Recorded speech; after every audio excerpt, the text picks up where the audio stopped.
Ugh.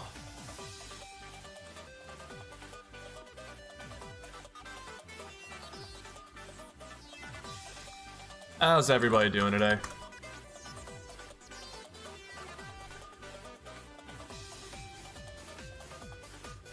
We're gonna try something out. I was building some things off stream. Let's try this. No audio? Okay. Well, there's that. So if anybody happens to subscribe on stream today, you get that little notification.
So, how is everyone today? Anybody actually in the chat today?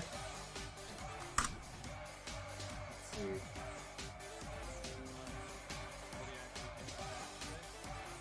Cool, we got some homies in the chat.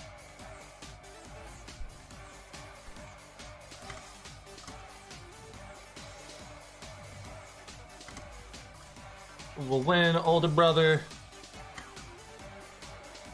versus younger brother. Ask your community. New subscriber Thomas Winstead. Thomas, have you already subscribed? That's weird. Weird notification. Howdy, howdy, howdy, howdy, howdy. So, what am I seeing first? Who was I not expecting? Fluttermane and Great Tusk are 90% of who my prep was for. Oh, did the notification actually pop up? I didn't see.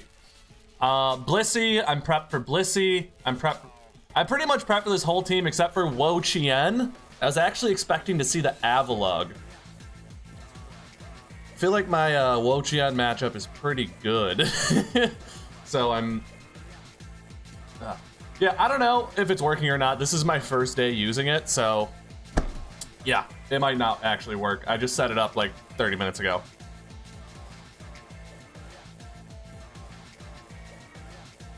All right. So who do we think he's gonna lead?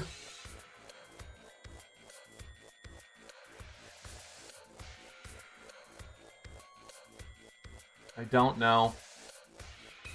I like Garganical in most of these matchups.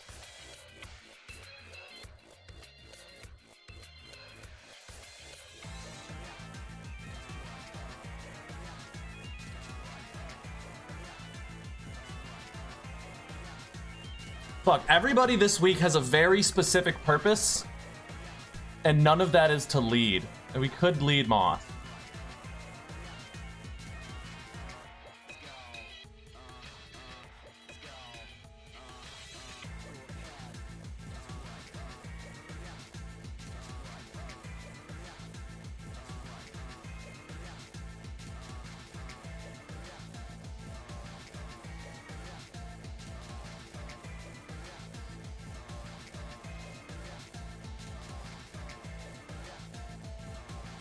%33% to the Tusk. All right, going to the Lando. I think my Lando is a really, really good Tusk answer. The flying typing Gives me an immunity and a resistance to his main 2 stats, being ground and fighting. So if you're having a hard time preparing for Great Tusk, just make something Terra flying. But this gives me an Intimidate drop and an immunity, which is really, really big. I think I'm gonna knock off here into whatever's coming. Takes off his AV. Okay, that hurts. Let's Sky Strike. I should have just Sky Striked in the first place.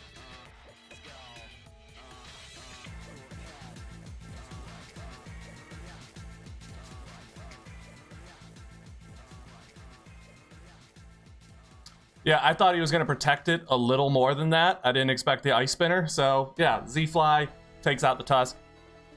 Thank God we are max HP on the Landorus, or that almost certainly would have killed us. I mean, that was so close.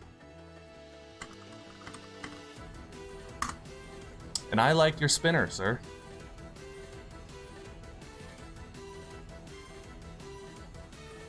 So that was one of the things we were hoping to set up our Mismagius on this week. So that kind of sucks.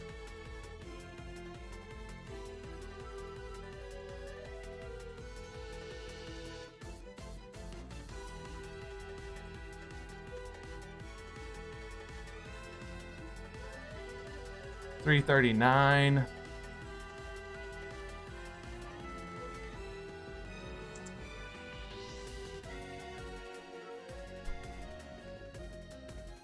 Okay, we're gonna U-turn. He's gonna protect that thing. He's gonna protect the pincer, so we're gonna U-turn out and then sort of get like good positioning on someone. The main things we're looking to get out is the Garganacl or the Mismagius. If either one of them can set up, then we're in a really good position.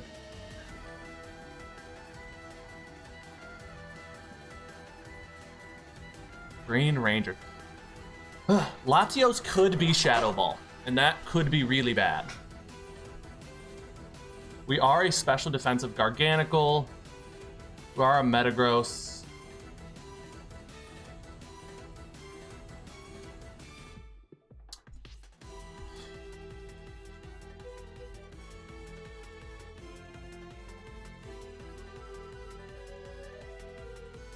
We'll go for the Garg. And just go for a straight Salt Cure.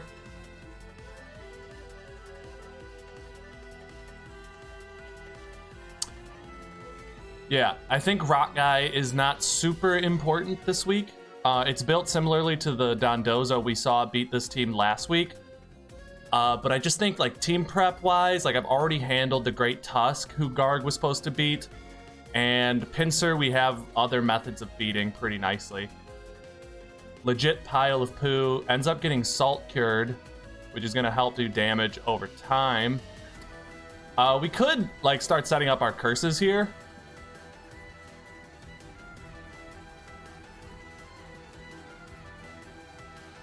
Yeah, I think we're going to try and set up our curses here. Yeah, that Dark Pulse doing 19%. I'm going to start cursing. Yeah, you almost had him last week. Let's see what he goes for. How does he respond? Terra, Ground, Grass Knot. Okay. That's nice. Alright, that hurts me pretty bad. Grass Knots. Okay. So now this thing can be put to sleep.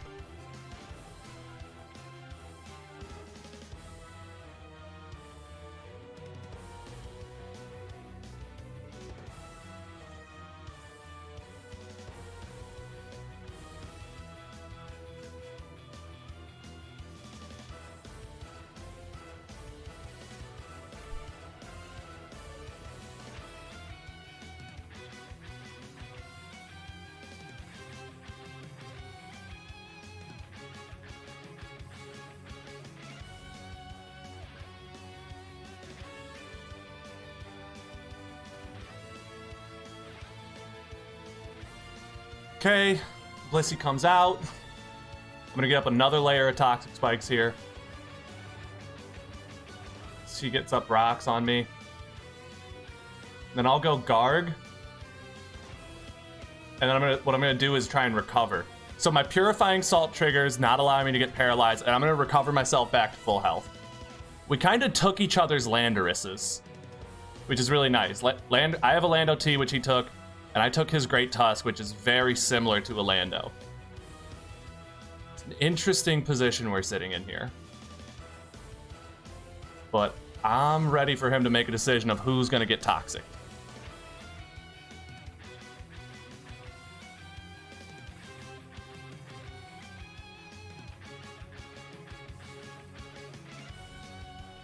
I'm feeling very in control of this match right now.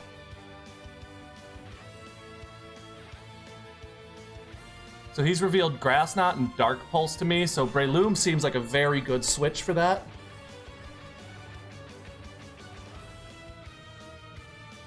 He hits Growth. Holy shit, this is like an offensive Wo Chien. I kind of love it.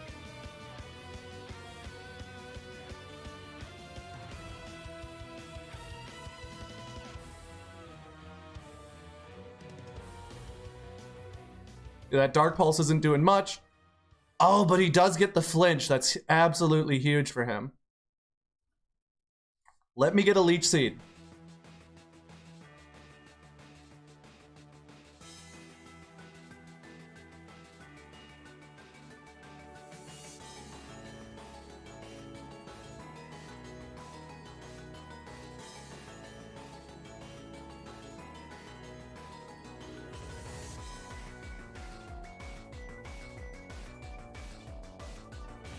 Okay, he's back into the buggin'.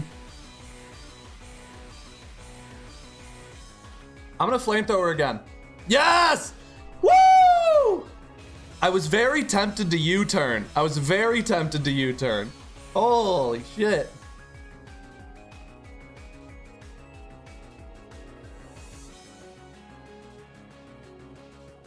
Okay, Breloom's starting to run out of usefulness. Garganical, very much running out of usefulness. Let's go Garg. Takes a Psychic to the face. 34%.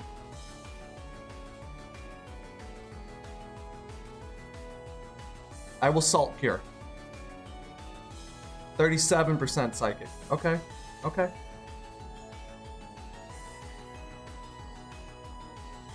What is my opportunity to recover again?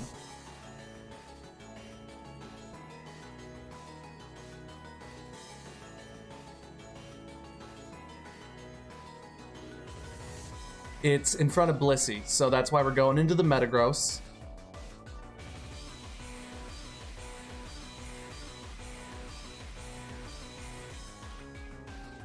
Nine percent. No burns. No burns. No burns. Woo! Woo, baby!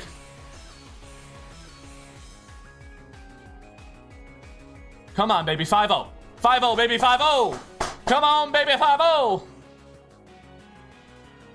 This is tough. This is tough. I mean, we gotta rip a bullet punch here, don't we? He saw that coming, takes the 80%, rips a Shadow Ball. Okay. We're gonna Terra Dark and Shadow Ball right back.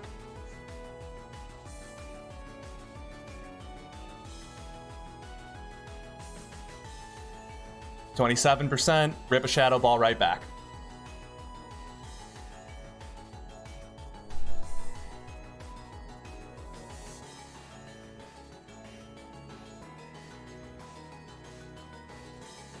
Then we'll go Psyshock. Still only doing 31%. That's so much less than I expected. We'll go Breloom. I want to just try and save my differential here. And Breloom seems to beat both of these, so we'll go Leech Seed. And I'll drop a Seed Bomb on it.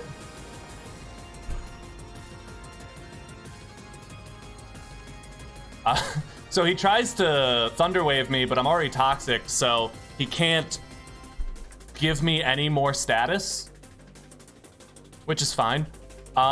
Because that wouldn't have mattered if he did get the status down. Breloom just beats these last two. Kind of holds him against the wall. Beats him down. He goes for the growth, for the attack boost. The seed bomb puts him down to 5%. And that's game. Dark Pulse does 32%. Is this a speed tie? Whoa, was that a speed tie? I went first and he went first. GG's, well played. I needed that revenge for what he did to me last season.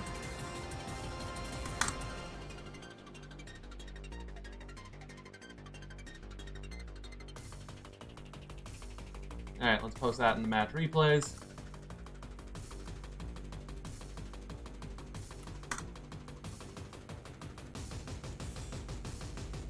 Why do I have, like, no replays? I have 1, 2, 3 matches.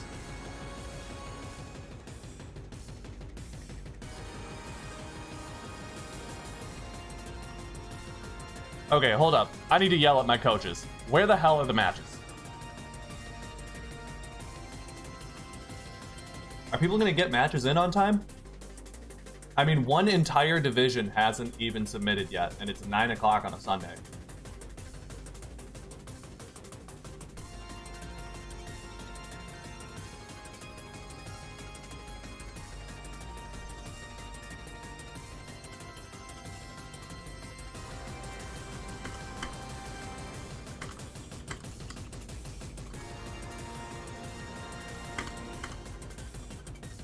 Literally no.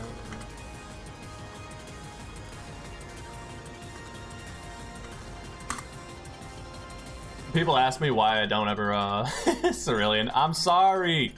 Okay, end the poll. What were the did we get final results on that? 3 votes. Older y'all were really rooting on TJ to win, huh? Screw you. Okay. So we're gonna start going over replays. See what we have.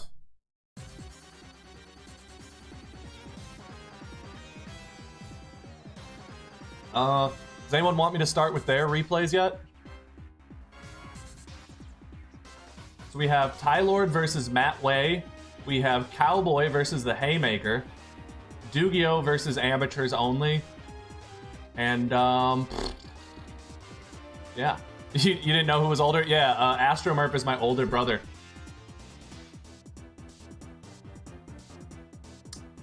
Seeing, ain't nobody on goddamn line tonight. It's crazy. Not even like a holiday or something.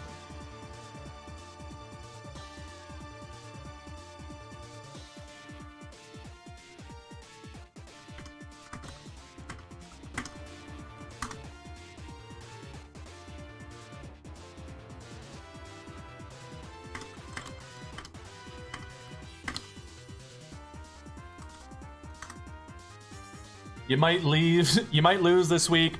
Team lacks sauce. No sauce equals auto lose. Too much sauce equals auto lose. I have definitely lost too many games from trying to get fun and creative with it.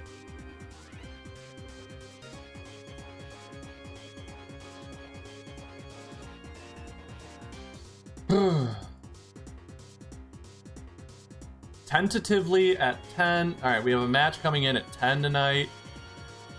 We have none from these guys.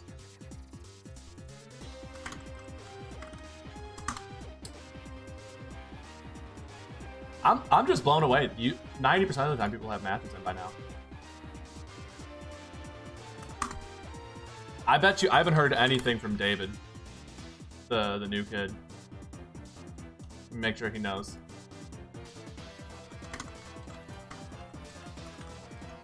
So Cowboy, should we start off with your match?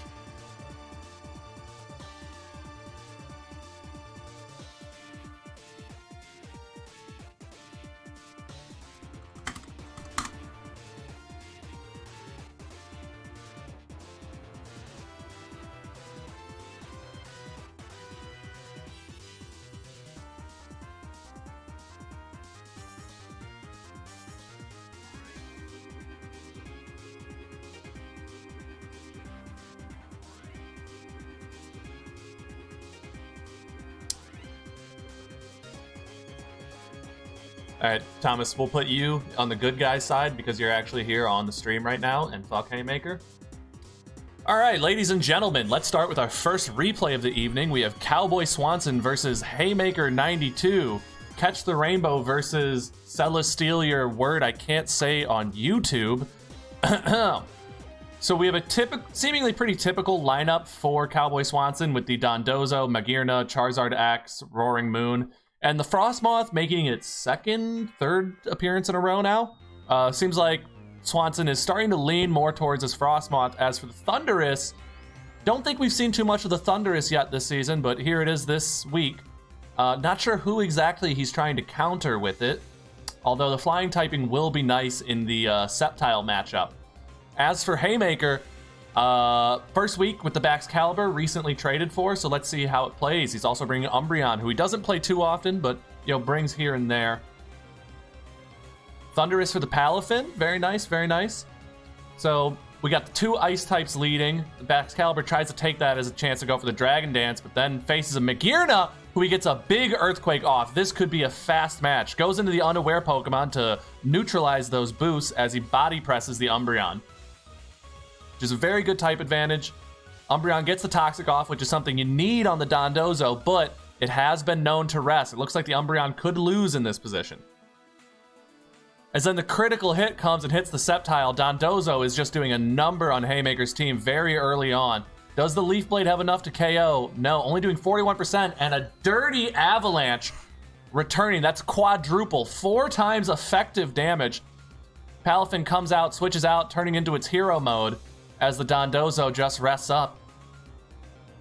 Togekiss only doing the minimal amount of damage. It looks like Haymaker just doesn't have the prep for the Dondozo. If this is his best option to beat it, this game can be over very quickly. The Heavy Slam comes out doing almost 50%, just not enough to get the 2-hit KO.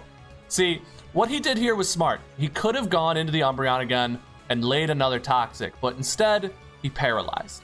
Now you might think, oh, but he needs the chip to beat the Dondozo. Yes, but it's sleeping it off. What instead Haymaker is going to see the benefit of is the chance to paralyze to prevent him from sleeping and giving him extra turns to damage. I actually agree with this decision to go for a paralysis instead of a Toxic here. As he's continuing to Draining Kiss, get some HP back, but unlucky he doesn't get the full para, which could have saved the game for him. Now he needs to go into the Palafin, doesn't have enough damage. He goes for a bulk up. Again, Dondozo has Unaware, so this is not going to have the damage output that it needs. But for some reason, he saves the Dondozo. And that Jet Punch doing only 84%. Palafin just not worried about Frostmoth at all. 2-hit KOing, whereas Frostmoth was going to be like a 6-hit KO. Thundurus comes out, gets critical hit Jet Punch to 100% damage. The tables are turning, but that Dondozo is still in the back. The power of that Jet Punch getting cut in half by the sun and then returning with the Solar Beam. Somehow, some way, Palafin is here to stay. Surviving the Solar Beam with just 8% and then finishing the KO. Another Jet Punch only does 21%. That's now neutral damage. Cut in half by the sun. No, is that resisted? Yeah, that's resisted damage. Cut in half by the sun. That was doing nothing. Then the Acrobatics doing a measly 14%. 12%. Okay, if that was a roll, the Palafin could have even survived that potentially. Skeledirge comes out, eats the crunch, gets a burn down on the Elderly Dragon. Very, very good. The energy booster then procs after the sun. That is a hilarious interaction. Baxcalibur comes out, maybe going for some sort of Dragon Dance here. He needs a Dragon Dance here. But he cannot get flinched a second time. The Icicle Spear actually gets revealed. Very good. Gets the KO. Now we're in a 2-on-1 situation, but does he have the power that's needed to break this Dondozo? This is an incredibly hard position. Dondozo only has 6 rests left, so if he can stall it out using Toxic and survive these body presses, ooh, he's running out of options. Can Baxcalibur pull through? The Glyaph Rush doing 33%, and a simple body press loses it. That was a very exciting game, very close. Brings him down to one Pokemon at the very end, just the Dondozo. I feel like the game was lost very early on. The second he went into the Togekiss as his answer and started draining kissing, I knew the game was lost. I don't know if Haymaker could have played the game differently. What I do know is that if he had prepped differently, I think his odds would have been much better. If we want to take a look at Haymaker's team, who does he have available on his team?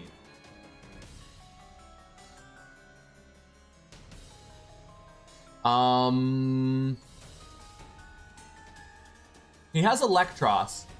That could have been good. Yeah, I was thinking a Leaf Storm would have been better as well, and I actually wanted to take a look at the stats. So let's take a look at Sceptile on Smogon. Is it more of a special or physical attacker? See, yeah, the Leaf Blade is only 110 physical attack stat, right? Physical attack stat 110, whereas the Leaf Storm is 145. That is considerably more damage. Now, if we take a look at Dondozo, let me move this over here for you guys. Dondozo has 115 defense. Dondozo only has, excuse me, it only has a, all right, one last try, and then I'm just gonna shut the fuck up. Dondozo has 115 physical defense, but only 65 special defense, as opposed to Sceptile, Mega Sceptile, who has 145 special attack and only 110 physical attack. So that Leaf Blade was doing a quarter of the damage that a Leaf Storm could have done. A Leaf Storm could have one-shotted the Dondozo. And that's what I'm saying when I say that our friend Haymaker here, he really couldn't have played better. He could have built better. And that's how he wins this game.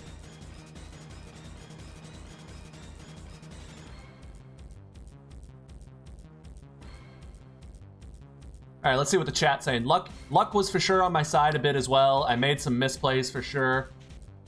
I feel like Cowboy could have gotten more score this game. He did a lot of mid-game sacks that weren't needed. I agree.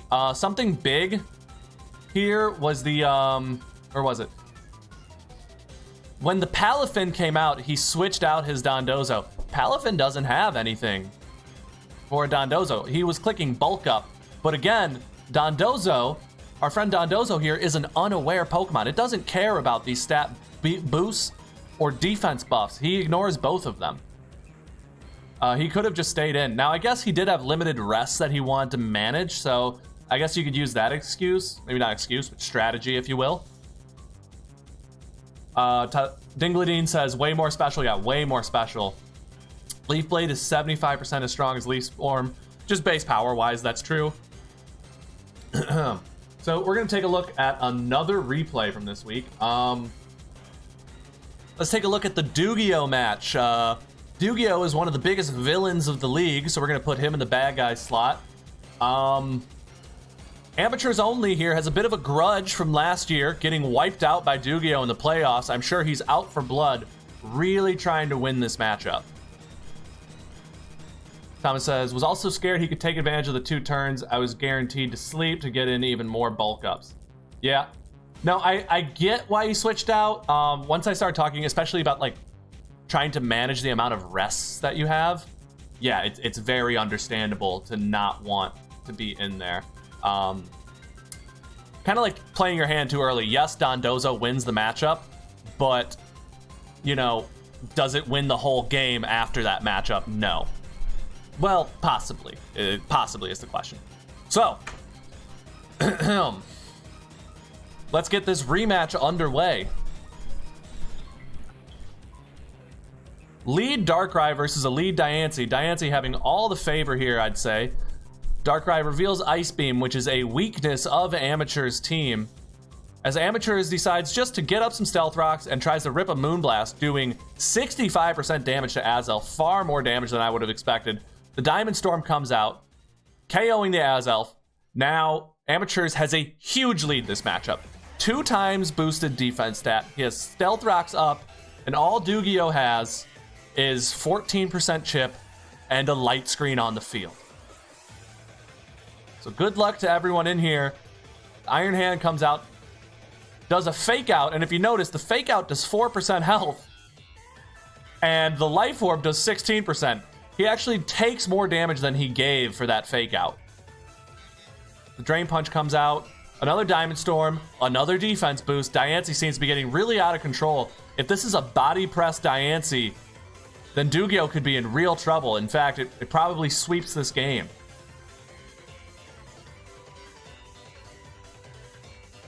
The Darkrai falls to the Moonblast. Diancie has picked up 2 KOs already, doing some serious heavy work. The Dreadnought on the field decides to Shell Smash. Again, if this was a body press, it would have beaten the Dreadnought. It would beat the Darmanitan. It would beat the Darkrai. And it would probably beat the Iron Hands. Ice Fang KOs the Meowscarada. Crunch almost KOs the Alomola. Did anyone else not know that Dreadnought is a Shell Smasher? I mean, this is kind of scary to see. This thing, plus a good Terra type, is incredibly threatening. It has the Strong Jaw ability and Swift Swim. I mean, this is a draft menace. Did anybody else not notice how dangerous this thing is? Liquidation does 32% to an Alomola as the Toxic Stall finally takes down the Dreadnought, finally succumbs. Iron Hands hits the field, Alomola protects, not wanting to take that fake out damage, and then simply switches into the Rotom Heat, who gets critted! A critical hit takes down the Rotom Heat, a staggering amount of damage. The Ice Punch KOs the Garchomp, a little Rough Skin chip, and a little Life Orb. Iron Hands is getting chipped down, but Dugyo is making a run for it, turning the tables. It's now an even game with both players having 3 Pokemon left alive.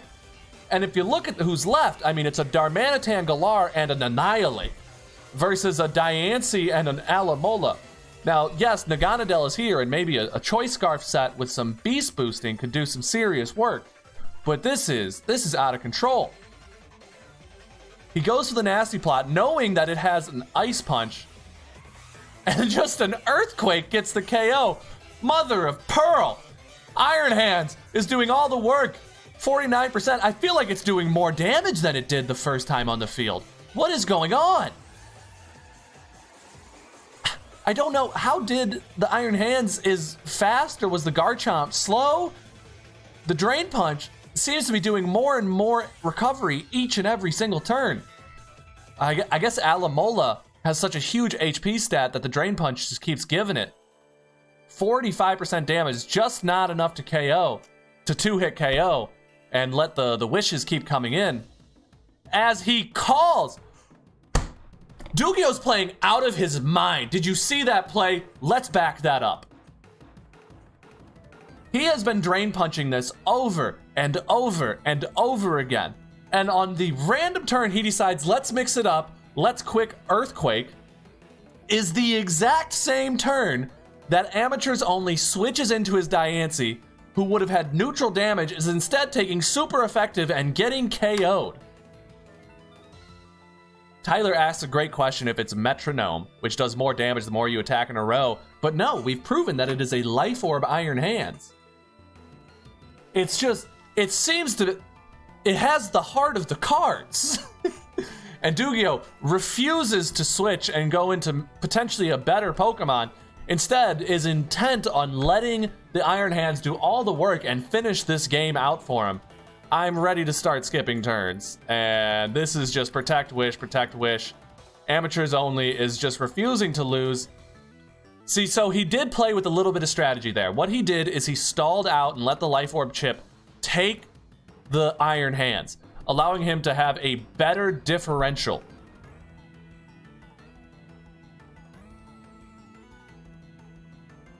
So now he only loses by 2 instead of 3. He gets the Toxic down on the Annihilate as the Annihilate starts bulk up boosting, doing more damage and taking less damage.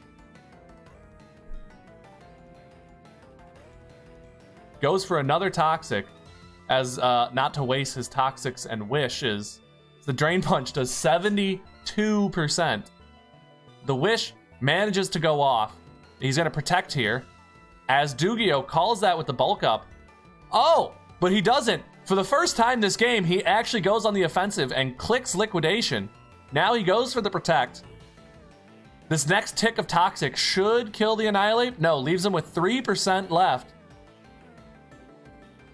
As the Alomola succumbs to the Drain Punching. Incredible finish. That was very close. Okay, do we have any more matches to watch? I see Cerulean and Grant are going to be running here in just a moment. Ugh. How's everyone doing today? Ugh. You guys happy with your matches? How they turned out? Has everybody played their matches yet? You want to watch the Tylord match next? Yeah, we'll open up the Tylord match, but something I want to do is start like talking to you guys. Like, I know we all know that I'm recording these to go on YouTube later, and live streaming it is just a fun way to make like a little community engagement. But I want to get more involved in that community engagement. I like streaming to you guys. It is really fun. And switching over to YouTube has been great because I would have to ask you guys to come watch the big Twitch streams for like the championship match. But you guys have been here every single week for me on YouTube. And for that reason alone, switching to YouTube has been so worth the decision. Because I love interacting with you guys in the chat. Like, it's really fun for me. Garrett Keeney says he's scared of the rain. I believe that match is in 45 minutes. I don't know if we'll still be streaming by the time that match goes live.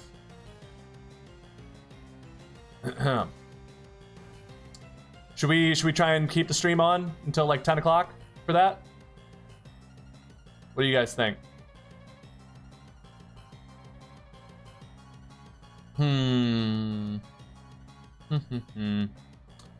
So yeah, what do we want to talk about? I saw old white women at Costco being funny. Smacking fruit. That was a story I told earlier. We have a live match. I think we'll watch the Tylord. Yeah. Let's I'll go in there and I'll wish a GG in the chat. How about that? Let's get a taste. I don't want to stick around and wait for them to make their decisions on the matches, but I do want to jump in and wish good luck to the fellas. Good luck, have fun, fellas. There we go. Cerulean versus Meek Millie. This is going to be a fun match to watch, so hopefully this goes quick so we can react to it live on stream. Yeah, other funny stories include, I was in a shooting this weekend. That was cool. You guys all heard about the shooting that I was involved in? Yeah. Is that too dark for YouTube? Should we skip that? All right. Let's talk about the Tylord versus Matt Way matchup. So we're going to put Tylord in the bad guy slot because obviously he is the bad guy this week and we're all rooting for Matt. I love an upset. Now, in terms of matchups, Tylord says Matt is one of the harder teams he's had to prepare for, but hasn't made it clear why. So if you want to elucidate us in the chat, I would appreciate that. Flareon, something Matt was bringing early on in the season, but has been benched for a couple of weeks now, seems to have made a reappearance, and I have to say I agree. It's nice in the Volcarona matchup, it's nice in the Scizor matchup, it's nice in the Ninetales matchup, so it's handling half the team. I agree with that. Klefki being able to get up screens and threaten Ninetales Alola is also very good. I think that's great.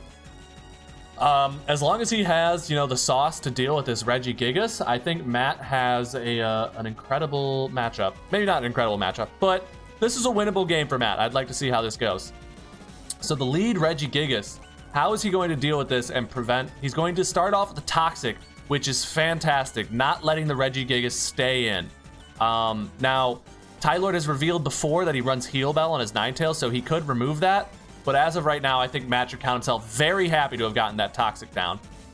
Mega Venusaur even getting the Leech Seed in, just really trying to punish this Regigigas for wanting to stay in and getting rid of his slow start. But the Regigigas switches out with 55% HP. If I'm Matt here, I'm not switching. I'm anticipating an Aurora Veil or a Heal Bell and getting a Seed down or something like that. So both players get a layer of screens up as an Aurora Veil versus a Light Screen as the Scizor goes for a Swords Dance versus a Moltres, or as the Moltres comes in. So Matt knows the Moltres is a perfect Scizor counter and in fact is a great answer to the Volcarona as well. Tries to get the Toxic down, but it's not enough as the Volcarona is now able to just go for the Quiver Dances rent-free. What does he have to answer the Volcarona? The Moltres, shockingly able to survive that hit, then overheats, doing only 7%. Volcarona only takes 12% toxic damage as Ting Lu comes in. Now, this is a good answer here. It's getting 2-hit KO'd, but it is pushing the Volcarona out, which is very important because that gets rid of those stat bonuses. As the Ampharos is in, and I would count this as a positive matchup for Ting Lu. Unless Ampharos has some sort of coverage move. I think there was a Signal Beam rumored to be out this week, so let's see if the Signal Beam is revealed. No Signal Beam yet. Ninetales on the field as Ting Lu gets up its rocks. I think it's a very wise decision to get up those rocks in this matchup. I think Matt is going to do very well by focusing on his chip damage this week. As I called it, the Ninetales reveals Heal Bell, protecting that Regigigas. Now it's been chipped, but it's lost its status, as well as the Volcarona. Chipped, but status free. As the screens and the rocks have now been removed, Tylord keeps his Aurora Veil and Volcarona, hits the field, gets Leech Seeded. Let's see what he goes for. He switches out, deciding it's not worth it, as an Amnesia Venusaur is revealed. Now, this is saucy. We talk about bringing sauce every week. I've never seen this set in my life. Amnesia Venusaur, that's a 2x defense, special defense stat. Kudos to the team builder. My compliments to the chef. As the Flareon decides, this is my chance. Let's get that Guts Orb up. And he actually manages to force out the Scizor. Flare Blitzes into the Ninetales, doing 80% damage. This is what I'm talking about. Matt is starting to take control of this match. He knows that the Klefki is a positive matchup in the Ninetales situation, gets up his Reflect. I think Matt is playing incredibly well this game. I just want to pause here and say, some of the players who have moved up have expressed to me that they aren't happy, that they feel like they're a little outclassed in this upper division. But I think Matt is playing incredibly well and is absolutely proving that he does belong here. Does he go for another Flare Blitz? The Regigigas is revealed. He does go for another Flare Blitz, chipping the Regi even deeper as he goes for the Facade, doing a measly 20%. He has not Terra'd the Flareon yet. If I was in this situation, I would be using like a Terra Fire or something to boost my damage up higher, or a Terra Normal to boost the Facade damage. But instead, he goes without Terra typing this week. We get another Klefki versus Ninetales matchup, as Ninetales is just really trying to get a Pain Slit. So it's Defog Scizor. Scizor is revealed again. It's going to be able to possibly remove these spikes as this maybe Leech Seed goes out. All right. Another miss. I believe Matt has missed a couple. He's missed both a Toxic, a Leech Seed, and maybe something else this match, having some poor RNG, as well as having been fully paralyzed at one point.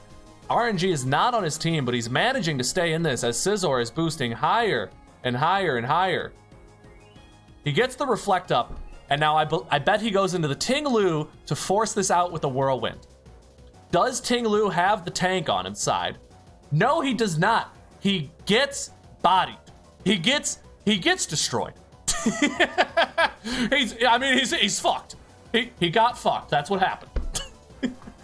X-Scissor doing the full 58% damage. I wasn't sure if it would be able to do that much to a Ting Lu with a Reflect up, but it is.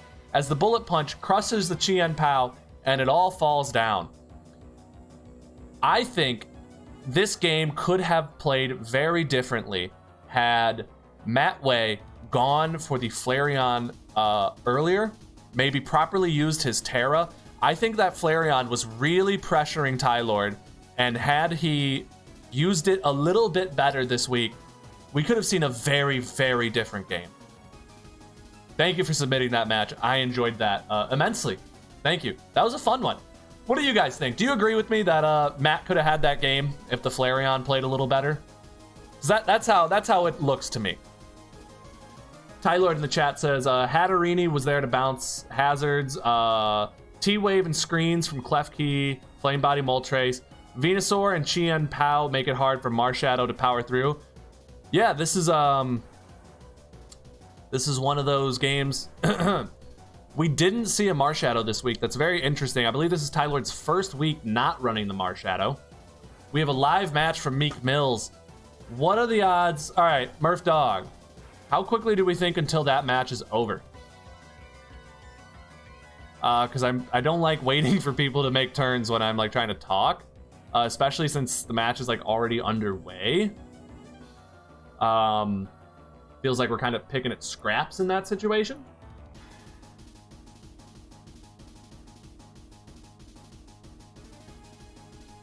But yeah. Do we have any other replays submitted this week? Dude, no. We have like no replays at all this week. Seriously. What the fuck?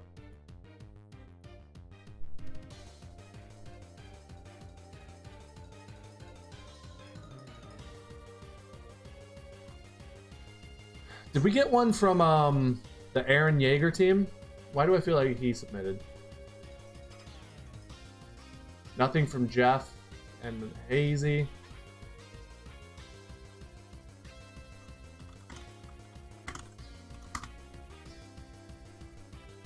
Alright, I'm gonna start reaching out trying to get some replays for us.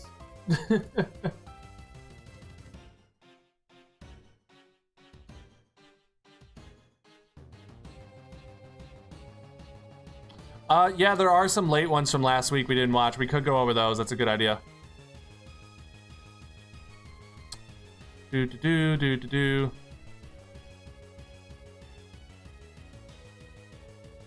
I'm gonna go yell at my cousins. Get your freaking matches in. Oh, well. I guess it's just a one.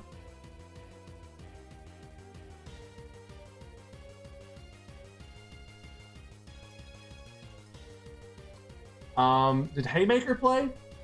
Yeah, we watched Haymaker. We watched Matt. We watched Ty Lord. We watched I Couldn't Decide. Yeah, I think my entire division has played. It's just the other division hasn't played. And we're waiting on the Cerulean match right now. Yeah, let's open up some of last week's matches.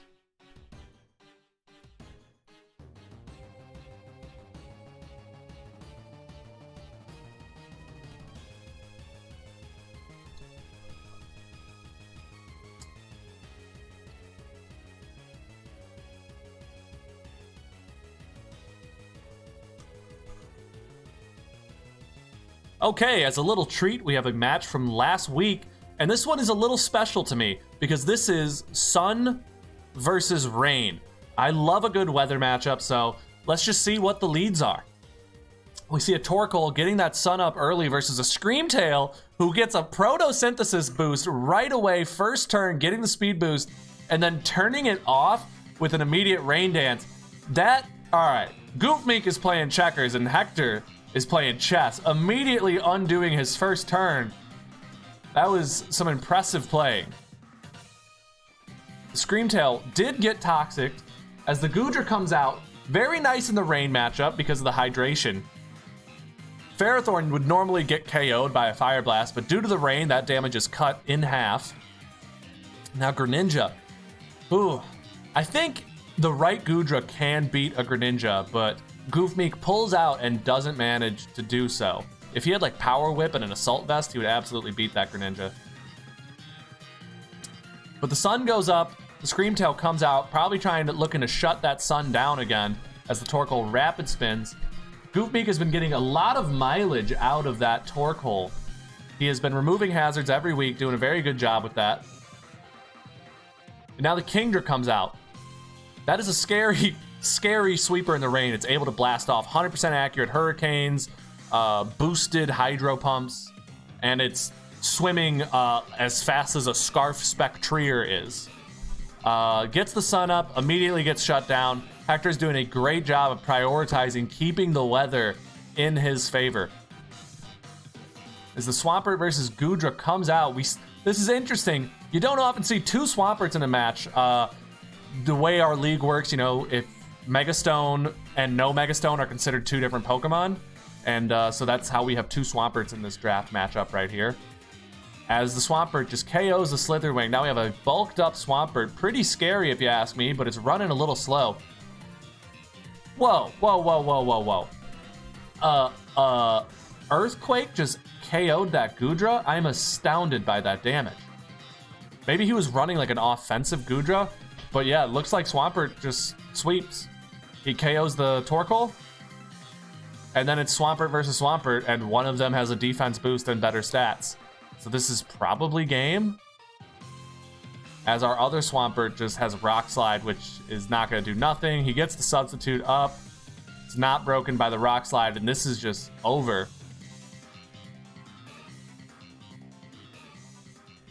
Ugh. My ring light is bright as hell. I feel like I'm frying my eyes out every Sunday streaming for you guys. How's that? Do you guys like that lighting better? Is that better or worse, you think? I think it's a little softer on my eyes, maybe. You guys probably don't even notice what it is.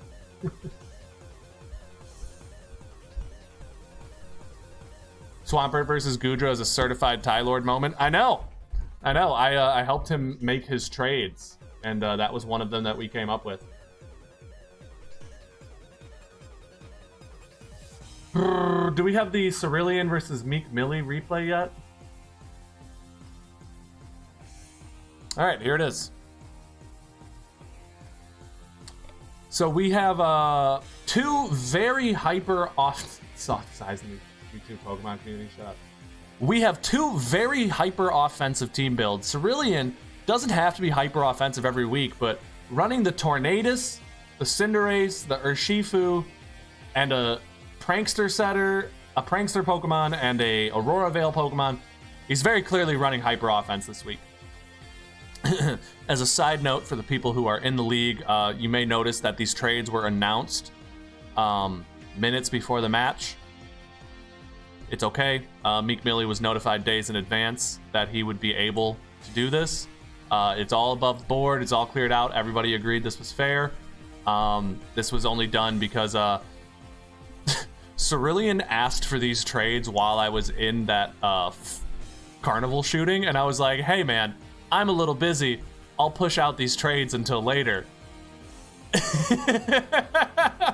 I was surrounded by crying children, and I was like, hey, little busy right now, and kind of forgot until just now. Hey, Pops. How you doing today? Huh? You've hardly seen me.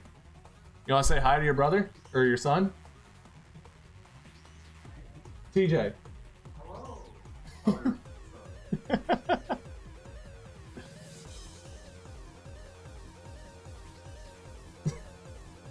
Yeah, everything's good. Doing a little live stream right now. Yeah, so say hi.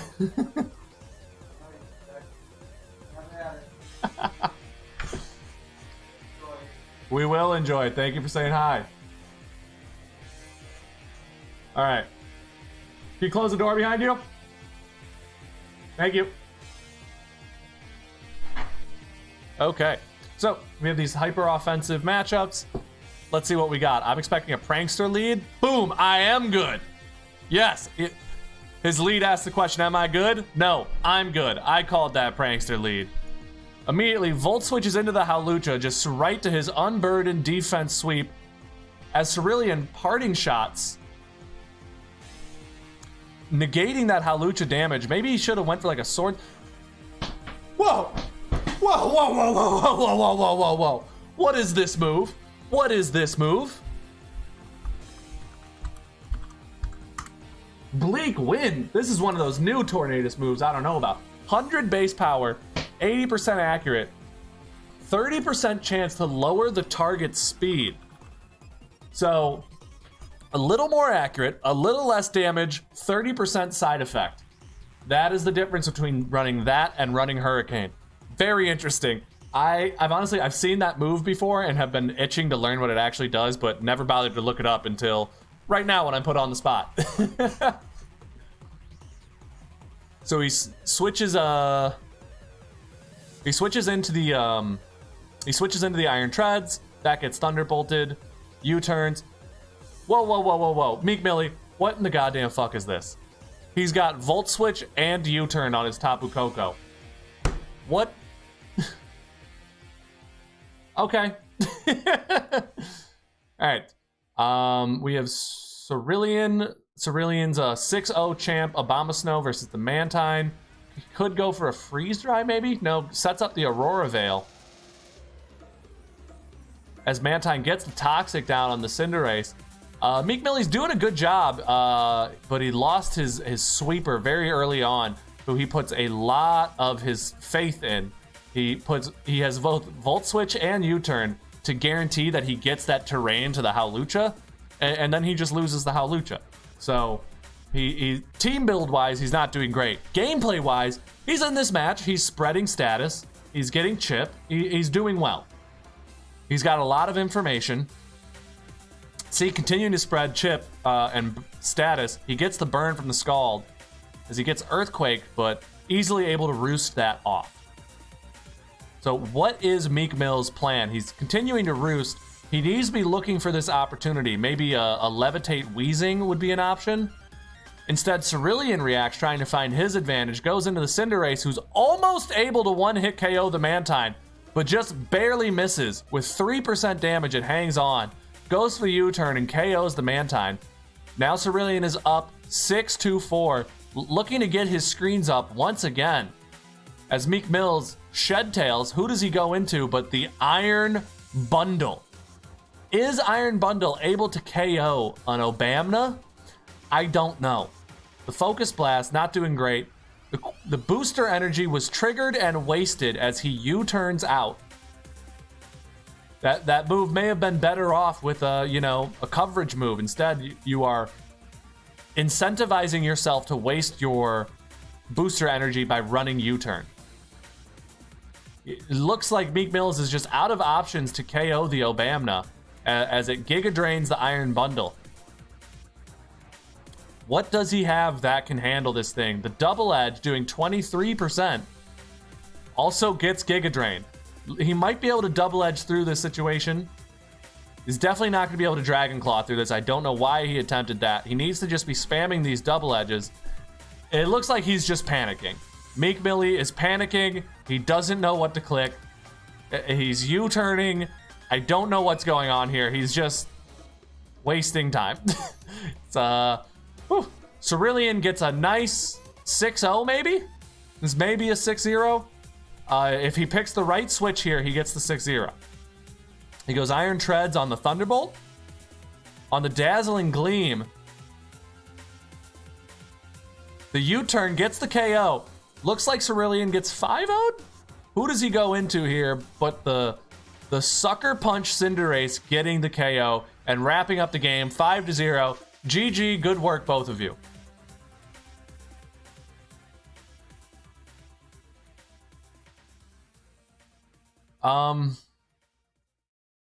Speaking of replays, do you guys want to watch my replay? I guess we didn't react to my own replay. And I'm definitely not going to post that. So, I guess I'll just play this match out.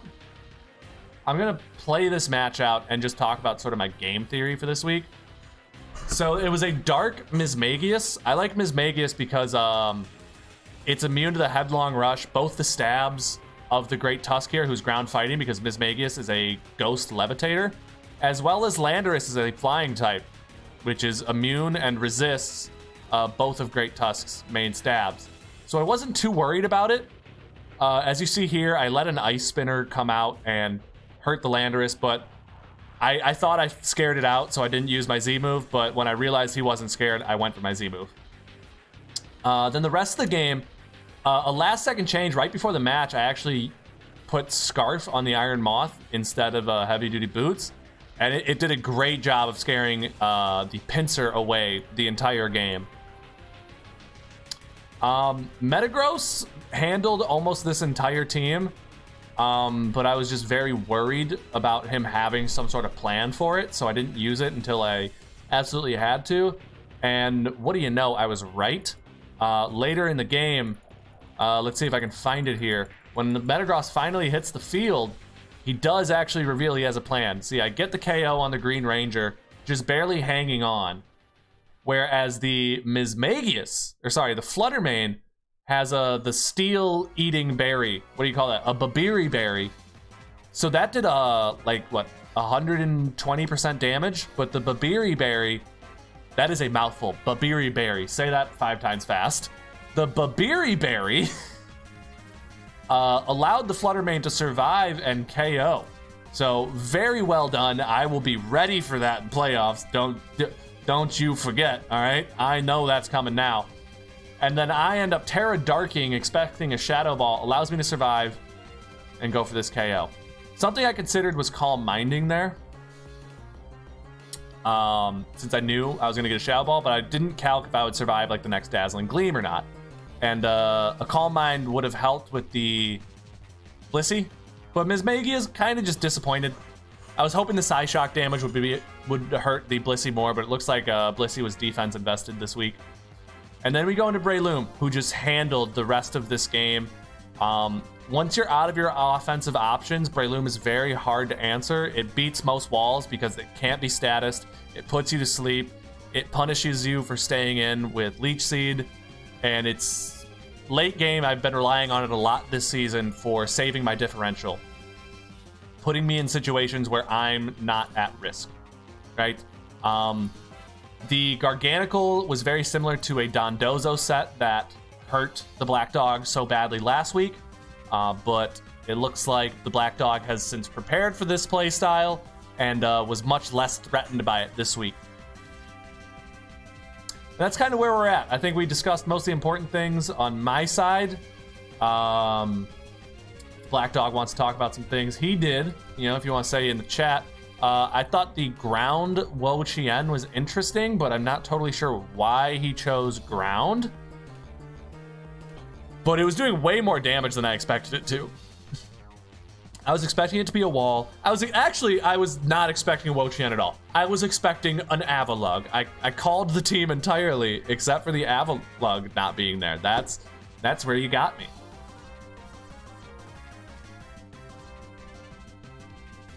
Okay. Brrr.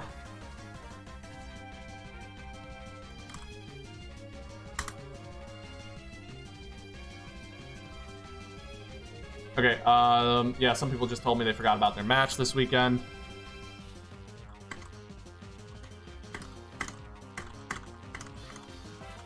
We just get on their case.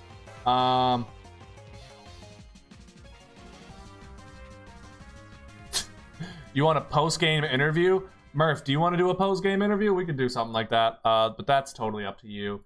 In the meantime, I'm going to keep reacting to some of last week's matches that we missed, and then I'm gonna cut those into another video.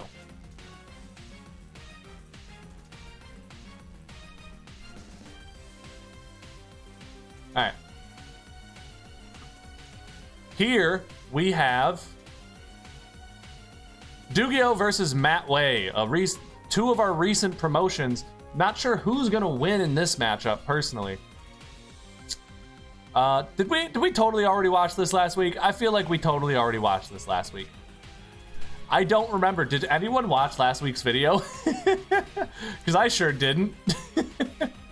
No, I did. I watch all the replays. I have to edit them. I don't remember if we watched this or not now. Lots of whirlwinding going on.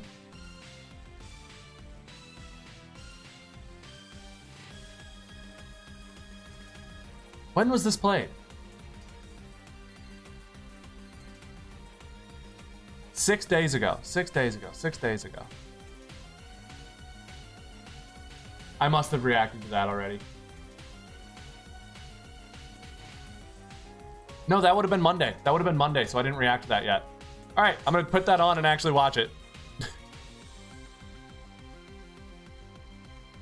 So Azelf gets the screens up versus the Ting Lu, who gets a substitute off and some leftovers recovery.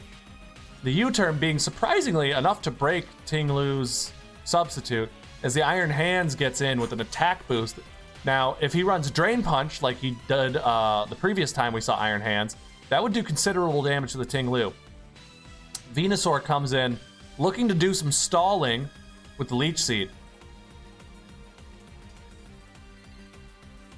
He said, God damn it, I'm getting off then. But the Ice Punch is not able to do enough damage because of the thick fat. It kind of subverts your expectations there. The Sludge Bomb comes out. Aegislash eats that up. Now, Dugio, I won't lie. You know, we talk a lot of trash about Dugio as a player, but he's been playing well this season. Far surpassing my expectations, if I'm being completely honest. Oh, that's him in the chat. Fuck, I just... I'm not supposed to say good things about people when they're in the chat. So, looks like we're expecting some Whirlwind BS here, is mostly what we're seeing. And that makes sense. That's a lot of what Ting Lu does. It's kind of his strategy. And yeah, that's what we're seeing already is Whirlwind into Stealth Rocks. The Drain Punch breaks the substitute as he gets Whirlwinded into Aegislash, who does not like this matchup. Ironhead doing a measly 22%, not even enough to break a substitute, as we're going to see another Whirlwind, I'm sure. So he's got 29 of these.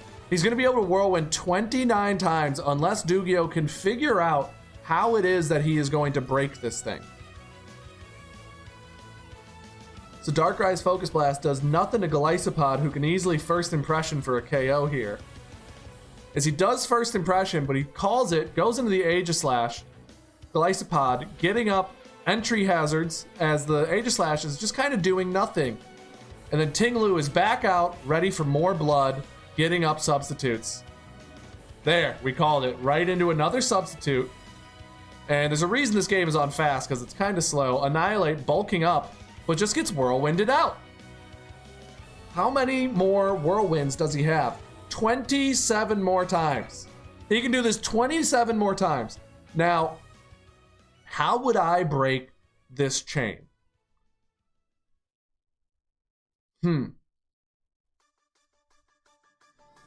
I would go into Azelf on a turn that I'm predicting a Whirlwind.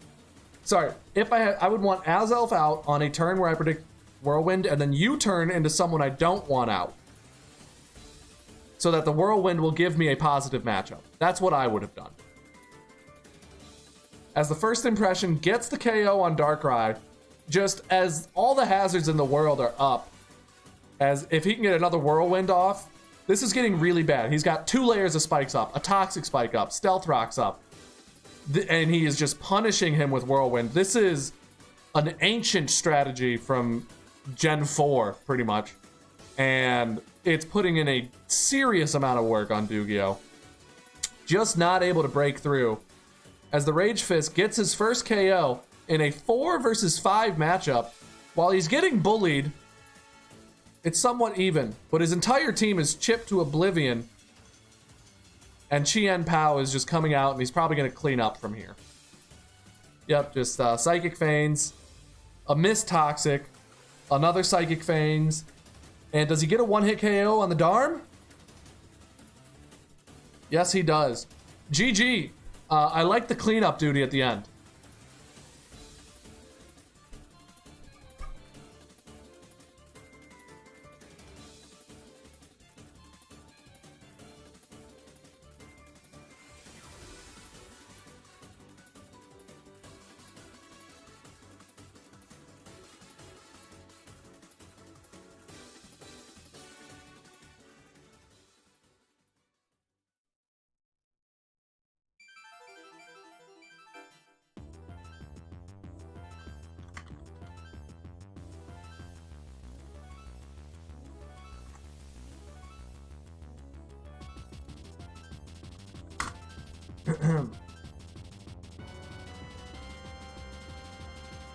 Whirlwind to Hazards is so lame. Not in the spirit of the league, says I'm gonna bite you. That's Dugio. Don't know. Cerulean says, what wins, wins, and different strats is what makes this league fun. Winning isn't the spirit of the league. Alright, I believe our friend Garrett here says that there's a replay of him versus Cerulean. Maybe I'm blind, but I'm not seeing it?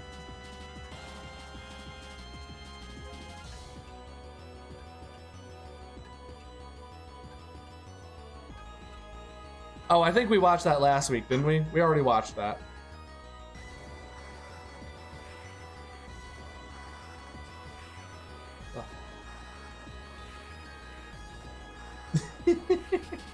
you guys chirping in the chat, huh? Well, this has been a fun stream today. I think we're out of matches. I don't feel like waiting the 15 minutes for the Garrett versus Hector matchup.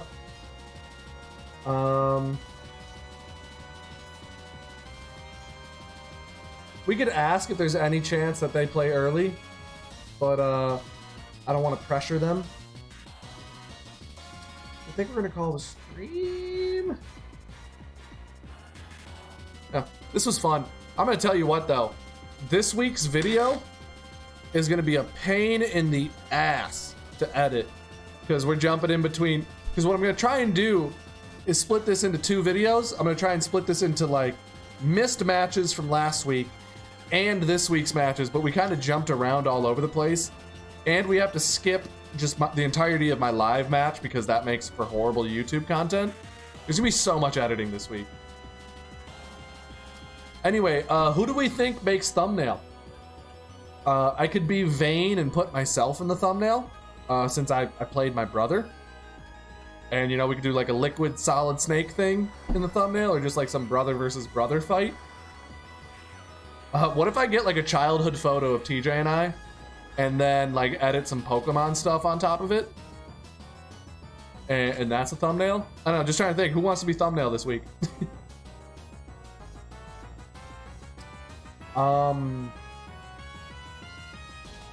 For the makeup matches, what I'm calling makeup matches, just like the late matches, I'll probably use the hazards as the thumbnail, just because, yeah, that was kind of an interesting little matchup there.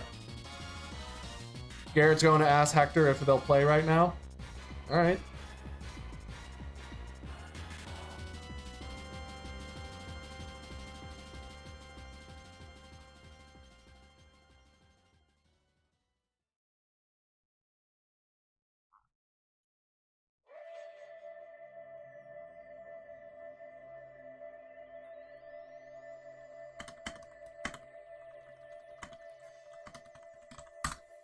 Oh, last week's video almost hit like 200 views. I think it hit 200. Let's see.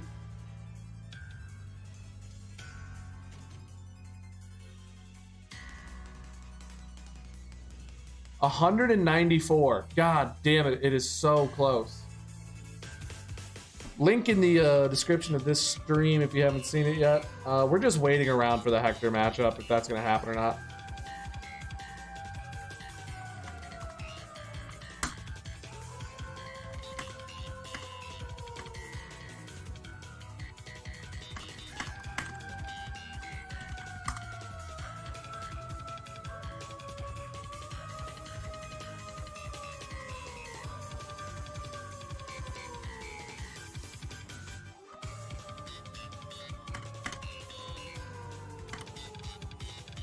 Hector said he'll be ready in 5.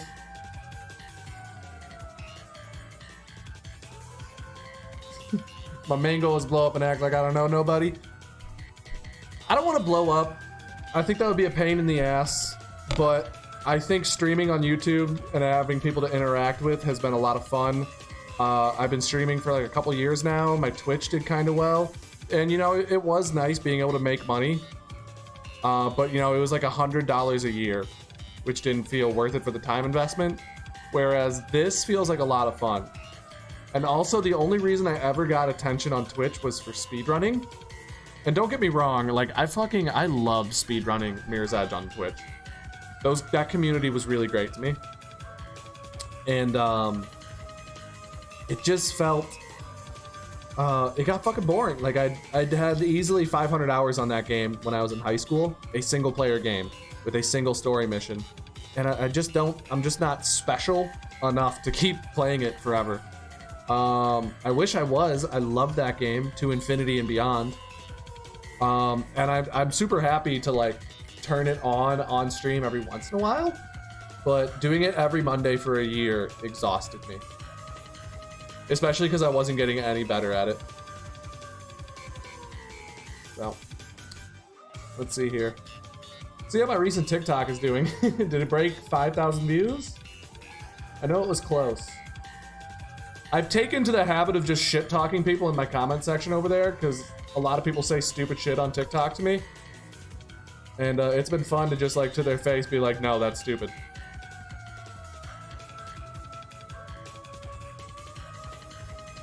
Nope, still at 4,000 views. Yay.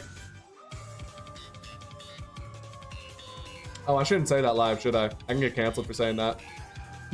Fuck.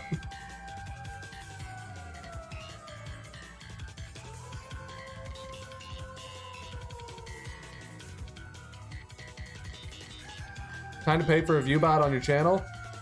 I don't. Does that actually help? Like on Twitch, the view bots get you to the top of the category, but I don't think YouTube has that sort of discoverability. Like it really only pushes me out to my like subscribers. I don't know if being view botted actually helps at all. And honestly, like I don't think my own content is very good. Like if I watched me as a YouTuber, I wouldn't watch me if I stumbled upon my channel. And so when I'm making videos, I am always trying to improve and be better because I want to be a YouTuber or a content creator that I myself would watch. But like, I'm being honest, I'm not that guy. I have a bunch of scripts written for videos that I want to make that I think I would watch, but they are huge undertakings of editing that I don't want to do yet. YouTube favors engagement way more, I think. I'm not qualified to make that statement. I just heard that. I think YouTube definitely favors engagement. As we said, when you guys are like using the reaction stuff in the chat, ooh, buddy, I get a lot more views on those streams versus when like nobody's doing anything. Like, I try to do engaging stream polls every once in a while, but just doing a simple, have you guys liked the stream yet? Gives me way more likes and people actually watch the video, which doesn't always happen.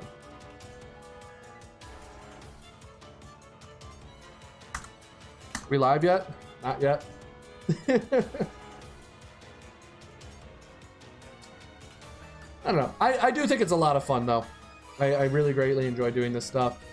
I don't like that I'm forced to make thumbnails yet. Because I'm dog shit at editing thumbnails. They've been getting a little better. But like, you guys all clicked on this stream and saw the thumbnail for this stream. And how embarrassing that was. You want to open up my advanced, like, software? These look terrible. Look how bad that is. This is from last August, and I reused that image for today. And then these are like my recent thumbnails. This is the video you're watching right now. My eyes look insane. And then this is an unreleased video that will probably never be released. It's okay. I think I should just remove one of like the typings, like maybe remove Garchomp's typing. Yeah, I'd probably remove Garchomp's typing if I was to redo this. And then, this is like the first thumbnail I made when I started getting a little better at making thumbnails, but I have no idea what the idea behind it was. It's more of a meme than a thumbnail, and it's a meme that makes no sense. This is my most recent. This is probably the one I'm most proud of. I really liked this thumbnail. I don't know about you guys.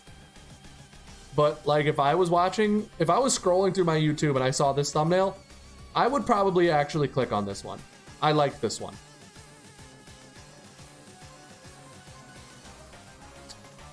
This thumbnail I thought was interesting. I thought it was okay. If I was scrolling through YouTube and I saw this, I would definitely consider clicking on it, especially if it came with a good title, which it did.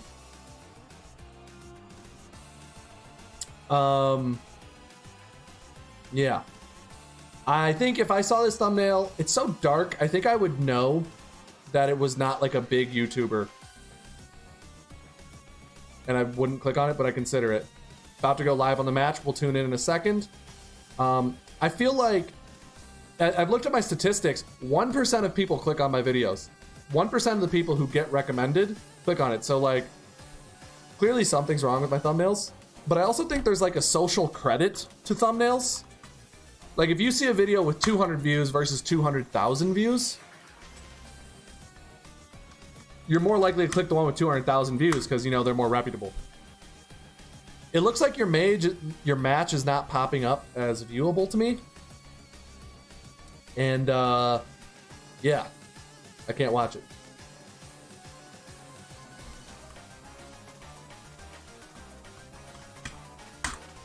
Might have to send me an invite.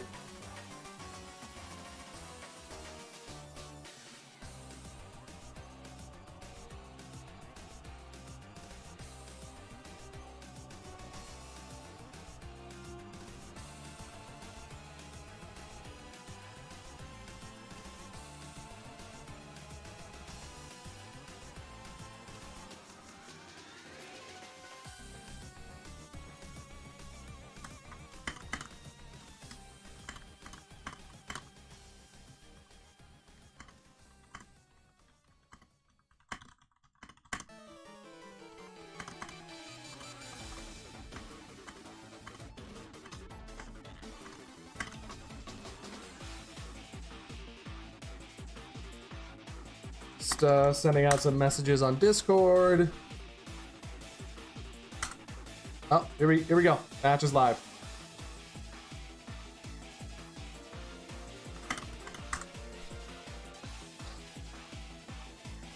So this is interesting. When this season was fresh, I would say that Cowboy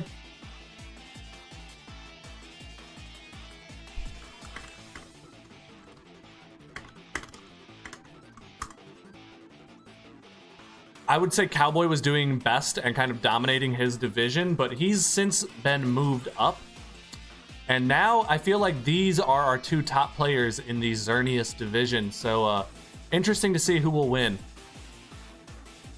Hector says, I knew you were going to bring Diancie. It's just perfect against my team. It is fairly good. But that seems like a threat as well. Garrett, if you're watching my stream, don't forget to mute me because it's totally unfair to get my live advanced opinion.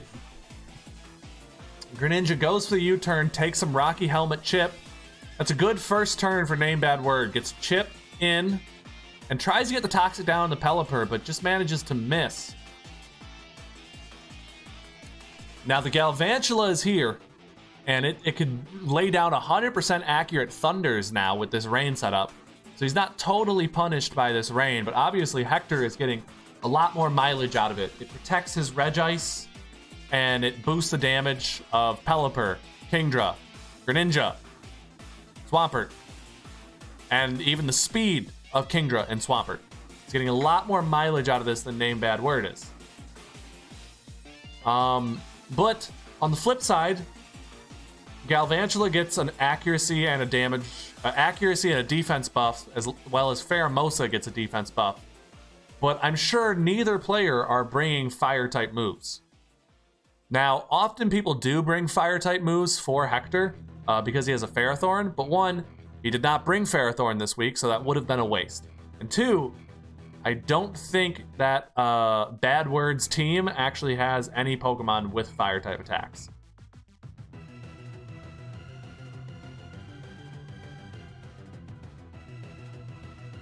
Hector says, apologies if I take a bit. I do want to think through a couple things.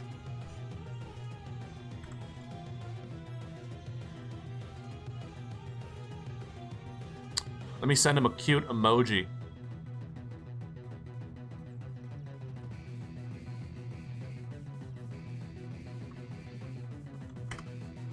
Yeah, I don't want to rush you at all. Although lately I have been thinking about enforcing a timer on matches. In previous seasons, this definitely wasn't a problem, but Nowadays, a lot more of our players are familiarizing themselves with the calculator.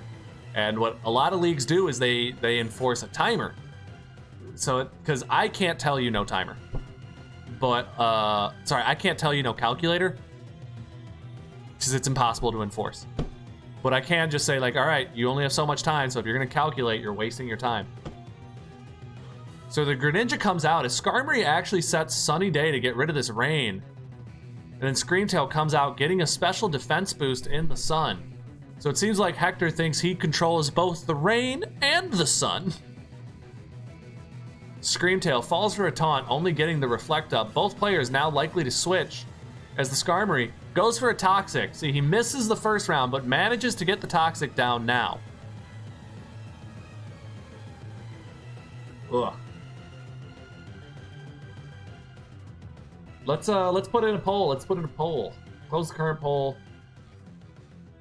So the Regice comes out as well as the Toxapex, both players making a switch.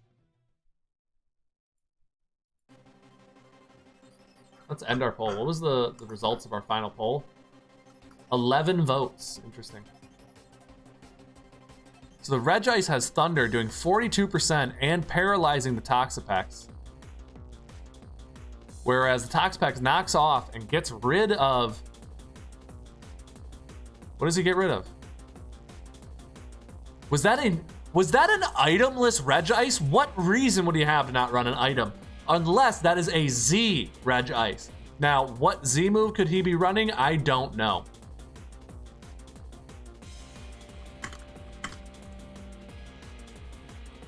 And we're gonna do a little poll, bad word versus Heck 1, 2, 2, 3.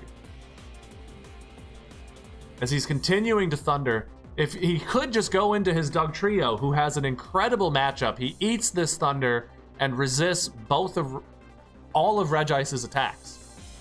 Just go into the Dugtrio right now. It's the obvious answer. At least to me, it seems very obvious you need to go into Dugtrio. Now, I know the Reflect is up, but it's gonna go away soon. Maybe he could, like, he needs to use this Regenerator on Toxapex to get that 33% health back as well. So he really does need to switch out, because Toxapex does not have to be dead here. He does go into the Dugtrio, he does absorb the Thunder, and he does get the Regenerator healed. So he makes the right call there, if you're asking me. Now, does he attack the Regice? That's a different question. Regice is not very physically tanky, so he'll take a lot of damage, but there is a Reflect up cutting that damage in half, and I will say that I don't think it's enough to KO.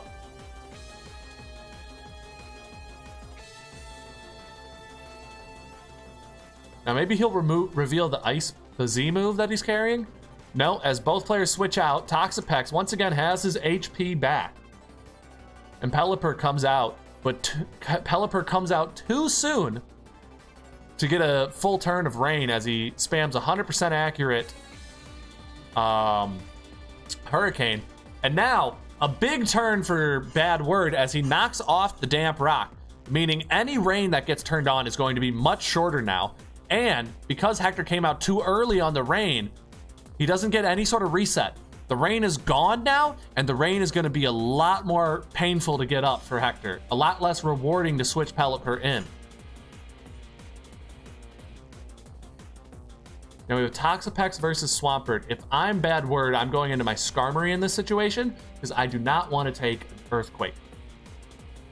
As the Swampert goes for the substitute, as the Toxapex attempts to Pain Split, which is, I'm going to say it, a horrible decision. I would not run Pain Split over Recover on a Toxapex, ever. I would be relying on Recover, and I would be relying on Regenerator. I would never use Pain Split. Is now Swampert has a substitute up and a bulk up. Galvantula likely looking for a Grass Knot.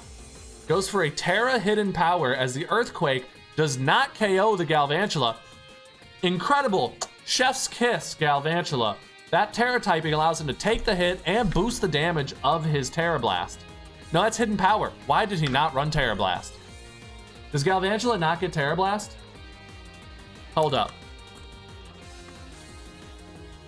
Galvantula is allowed to Terra in our league, but is it in the new generation? It is not. It can't Tera Blast. That's why. Okay, fair enough. Not everything gets Tera Blast. If you have not been introduced to Scarlet and Violet, you do not have access to Tera Blast. Same thing with Hidden Power. If you're a new Pokemon, after Hidden Power has been taken away, you do not get Hidden Power. Now, there are some Pokemon that kind of crisscross and get both, but that's not everyone. The Thunder comes out, does 58% damage. Galvantula looking very scary now in this matchup. Toxapex comes out. A great answer to the Kingdra, who manages to critical hit and confuse the paralyzed Toxapex. Pox is just getting bullied. Grass Knot still would have been better, though. Does it also not get Grass Knot? I think it gets Grass Knot. A lot of electric types do get Grass Knot. I'm not certain if Galvantula gets it or not.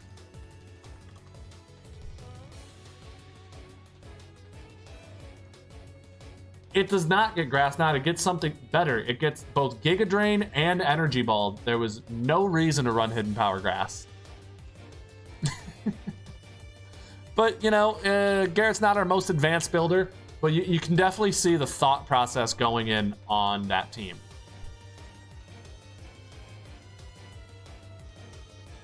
This is going to be annoying as fuck to cut up this video, because I'm just going to, like, cut away these sections where we're just waiting. Coaching moment? Yeah, it is a coaching moment. I should talk to him about that.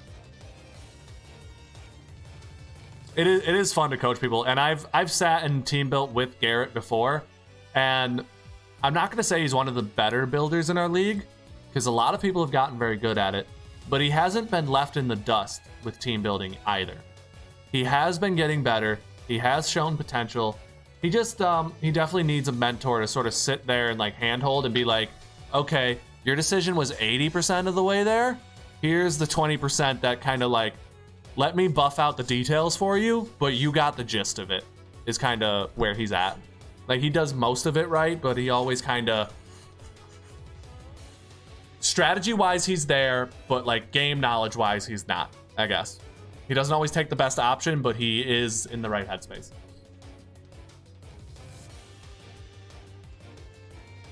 So we get a dual switch, both players not happy, and I'd say Name Bad Word comes out with the positive situation, getting the first KO of the game. Turn 22, we have the first KO, and this is not a stall game. This is just two players dancing around each other perfectly as the Ironhead comes out and manages to take out the Screamtail. Screens are gone from Hector, but the Rain is back up. Now remember, this is a neutered Rain, but even a neutered Rain is enough to do serious damage. You and Garrett, me and Tyler is like Jiraiya and Naruto and Sasuke and Orochimaru. No. My protege is the Golden Boys, amateurs only. That's my boy. I taught him everything he knows about team building. We work every week. But yeah, it's been fun watching Tylord's coaching with you, because you've been doing a lot better, and people are talking. People are definitely talking about how well you've been doing. Specifically, my protege.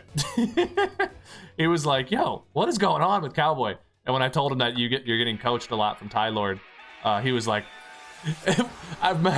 his reaction to that when I told him you're getting coached is, what is this Axis of Evil team up going on? All right, let's rewind. So both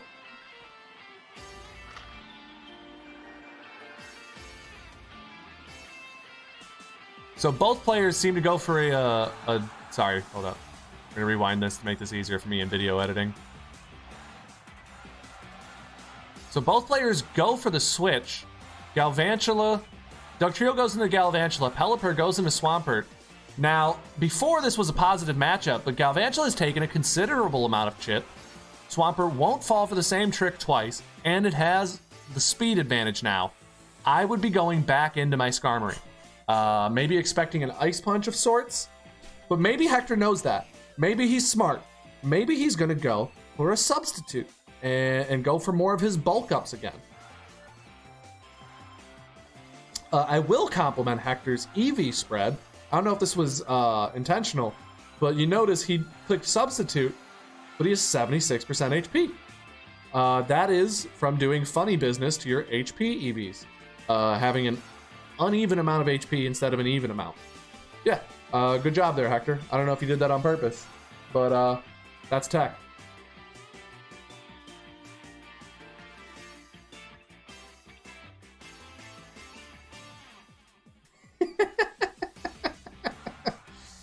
We also talk about his sets sometimes, and my advice to him is not nearly as productive for his success as his has been for mine. Yeah, no, I talk about his sets too, and anything I can contribute to Tylord, he has already thought of. Now, I can give him a different perspective on success rates of sets, but I'm never suggesting something new to him. I can just be like, no, I don't think so, or yes, I think so.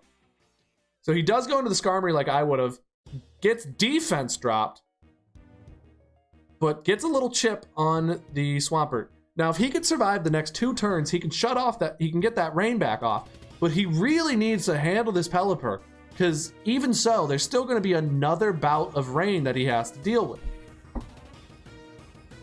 He goes back into the packs. He's doing a good job of wasting these rain turns, but I don't see a future where Skarmory is useful for the rest of this game. In fact, I would have considered a sack there. I definitely would have tried to switch into the Skarmory to avoid that Earthquake, but I'd be considering a sack. Now we're back in an even matchup, 5-on-5, as the rain comes out again. Pelipper taking some serious damage. What is Galvantula to do? Is he gonna drop a Thunder in the rain? I would consider going for the Hidden Power again, because it hits almost everyone on the team. And he does. He goes for the same thing I would have done, and it does nothing. So, looks like I made the wrong decision. Hector saw through that plan. Both players playing an extremely good game.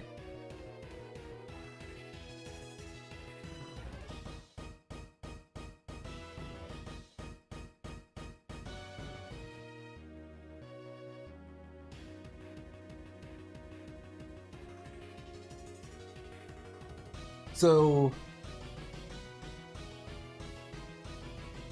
the Hidden Power does nothing. Galvantula goes for a Volt Switch, and who does he switch into but the Diancie? This is a very positive matchup until the Regice calls that with a Flash Cannon. And Hector, I believe, has taken the lead for the first time in the game. Now, Pheromosa is on the field, and it's looking to pick up a KO. A close combat here could spell... If this is the speed boost Pheromosa, close combat could spell defeat for Hector. He's getting a free revenge kill, and he is about to decimate something. Hypothetically, choice band speed boosting Pheromosa could win the game right now. Making that call, defeating the Diancie may have ended the game, but instead the rain is up, and the boost is not speed, it is attack. That is not what he needed this week. He's going to have to protect this Pheromosa, and I say maybe switch into the Skarmory and then go into the Dugtrio, I think. But either way, he's in a world of hurt right now. He is in a world of hurt. Skarmory gets KO'd. As the rain is back off, he goes into the Galvantula. Volt Switch or Hidden Power is the move. Does he Volt Switch? He Thunders. I think this is game. I don't see any universe where he wins. Unless this is like a Scarf Galvantula. Scarf Galvantula would be crazy. I think he just has to sack the Galvantula. And maybe...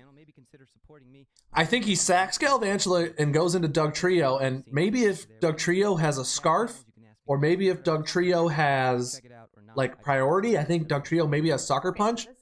If he can handle this Kingdra, the game is back on his terms. But right now, Hector is looking in control.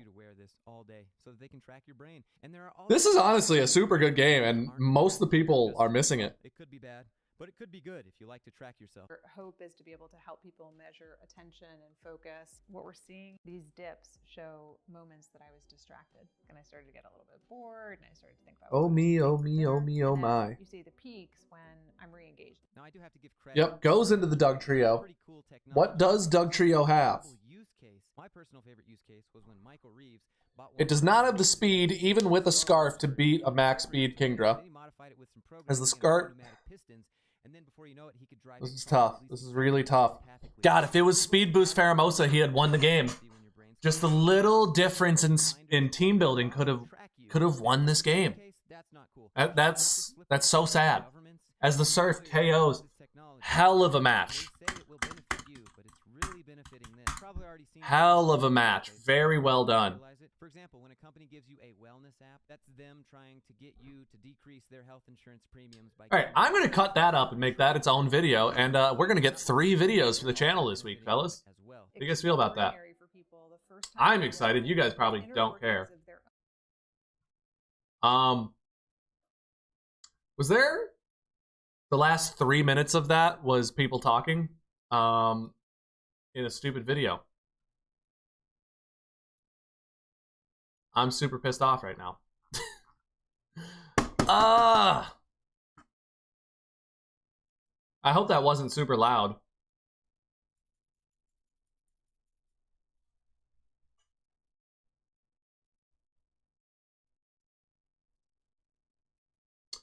All right, anyway, thanks everyone for coming to the stream. I appreciate you all. Have a good one. Bye-bye.